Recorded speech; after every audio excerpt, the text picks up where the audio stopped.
पटेल के। पूरे देश में पेट्रोल बेच के सरकार 70,000 करोड़ रुपए का टैक्स इकट्ठा करती है साल में, 70,000 करोड़ का। अगर ये 1.25 लाख करोड़ रुपए बच जाते भ्रष्टाचार के, तो सरकार पेट्रोल के ऊपर 70,000 करोड़ रुपए का टैक्स माफ कर सकती थी। और अगर 70,000 करोड़ का टैक्स माफ हो जाता तो प्रति लीटर पेट्रोल पे 33 रुपए कम हो जाते और इसी तरह से प्रति लीटर डीजल पे 16 रुपए कम हो जाते। और अगर पेट्रोल और डीजल के पैसे कम हो जाते तो दूध भी सस्ता हो जाता, सब्जी भी सस्ती हो जाती, दाल भी सस्ती हो जाती, चावल भी सस्ते हो जाते, क्योंकि ट्रांसपोर्ट सस्ता हो जाता।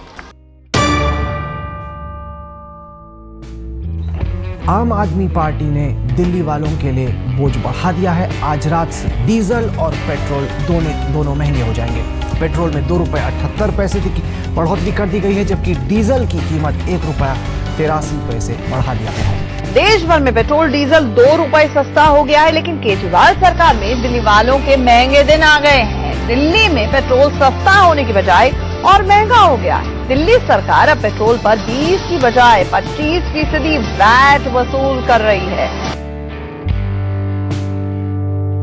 मैं आपसे पूछना चाहता हूं कि कौन सा टैक्स माफ होना चाहिए? इन बड़ी बड़ी कंपनियों के ऊपर 5 लाख करोड़ का टैक्स माफ होना चाहिए कि पेट्रोल डीजल के ऊपर आम आदमी का 2 लाख करोड़ का टैक्स माफ होना चाहिए?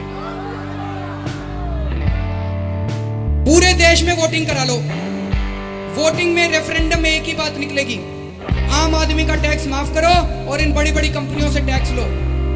लेकिन जब हमारे वित्त मंत्री को निर्णय लेना पड़ता है तो वित्त मंत्री तो इन कंपनियों से पैसे खा जाते हैं और पैसे खा के इनके 5 लाख करोड़ का टैक्स माफ कर देते हैं और आपके ऊपर 2 लाख करोड़ का टैक्स लगा देते हैं।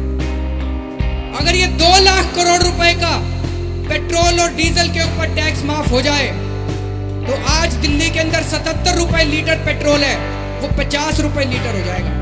अब मंशा खुलकर सामने आ गई है कि क्यों उस समय कैप बढ़ाया गया था। महज बजट पास होने के 15 दिन के बाद वैट बढ़ा दिया गया है और जो सबसे जरूरी चीजें हैं, पेट्रोल और डीजल जिनसे महंगाई का सीधा लेना देना है, उस पर पेट्रोल पर 2 रुपये 78 पैसे और डीजल पर 1 रुपये 83 पैसे।